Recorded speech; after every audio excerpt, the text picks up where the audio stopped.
Okay, let's just jump right in. Today, we're going to talk about Notebooklm, but probably not in the way you're used to thinking about it. We're going way beyond the basics to show you how to use it like a genuine research pro. And here's the thing. This is where most people get it wrong. They treat Notebooklm like just another chatbot, and that's a massive underutilization. It's like having a supercomputer in your garage and only using it to check your email. This tool isn't just a chatbot, it's a full-on research intelligence system.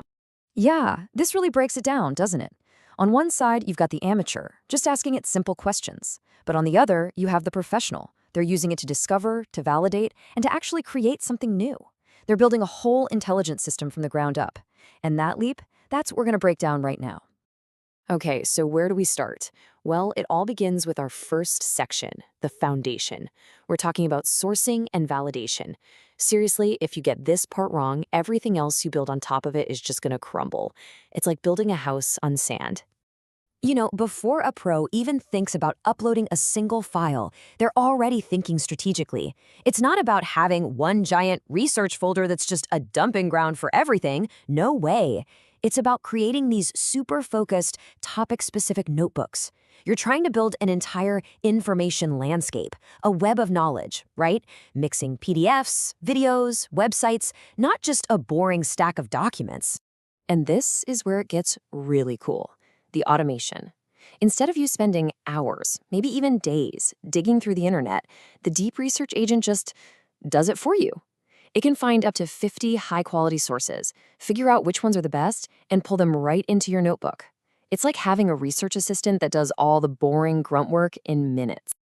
Okay, you've got your sources. Now for the step that I swear 99% of people just skip, validation. A pro always runs these three quick checks. First, you make a table, just to see what you're working with. Are your sources from last week or from 2005? Huge difference. Second, you find the foundational texts, the ones everyone else is citing. And third, you check for bias. What's the main perspective here? This whole process takes what, 5 minutes? But the payoff is absolutely massive. All right, so our foundation is solid. We've got good, validated info. Now, let's move on to section 2, precision. This is all about tweaking the tools so you get exactly the answers you're looking for. So many people just live in default mode, and then they wonder why the answers they get are so meh, so generic. But if you dive into the settings, you can give the AI a custom goal. You can literally tell it, hey, act as a research analyst who's an expert in AI safety.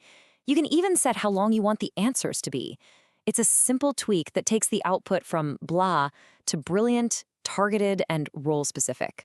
And this brings us to what is maybe the most important concept, surgical control. Think about it. If you leave every single source checked every time you ask a question, you're forcing the AI to generalize. It's trying to smush everything together. The pros, they use those little checkboxes to focus the AI on only the documents that matter for that specific question. It's like using a scalpel instead of a sledgehammer. And here's a perfect example of what not to do. This is the classic amateur move. You ask a big, broad question like, summarize AI alignment. But you've got everything selected. Technical papers, blog posts, random YouTube lectures. What happens? The AI has to try and combine all of that. And you just end up with this vague, watered-down summary that's not really useful to anyone. Now look at the difference. Here's the pro approach. The query is super specific. How do these agents handle memory management? And crucially, they've unchecked everything except for the 3 highly technical papers that actually talk about that topic. The result? You get a sharp, technical answer that's completely free of all that other irrelevant noise. That right there is surgical control in action. So we've got our validated research, we're asking precision questions. What's next? Well, now we get to the fun part. Section 3, creation. This is about turning all that raw info into polished, professional content you can actually use. Look, the secret here isn't just mashing the generate button and hoping for the best. No. It's all about that little instruction box. That's your command center. A pro tells the AI exactly what to focus on, the tone they're going for, even the length. They pick the right format for the job, and they're not afraid to hit regenerate a few times to iterate and get it just right. And the stuff it can create is just wow. We're not talking about just a block of text. You can turn your research into custom audio overviews with different AI hosts debating the topic, or publication-ready infographics, or even a full slide deck just like this one. It's all powered by some seriously advanced models. And the time savings, I mean, look at this, it's night and day. What would normally take you hours and hours of painstaking manual work, pulling out key points, designing visuals, structuring a story, Notebooklm can do it in minutes. It's a total game changer for productivity. And it's not just about spitting out content. These organizational tools are what really elevate your work. They help you turn a pile of data into a structured system of knowledge.